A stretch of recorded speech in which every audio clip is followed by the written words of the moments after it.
qaraabadii dadkii ku dhintay kacdoonka shacabka ee saaka dhacay. السلام عليكم ورحمة الله وبركاته. waxaan ka dhiganaynaa furay shacabka gobolka Soomaalida wadro shacabka waxaa ku dhaxal istishiyo meelo badan mataqaana dhibaato hadda ka dhacaysa dhibaatadaas lama taqaana waxa weeye in la tishiyo waxa weeye dadkii dhintana Allah u naxariistaa leeyahay laakiin waxaan farahay nabadgelyada la ilaaliyo oo waxa weeye waxaan farahay hantida iyo aan dadka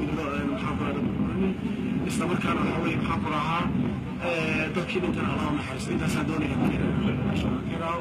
aad bay umahadsantihiin haystijiyo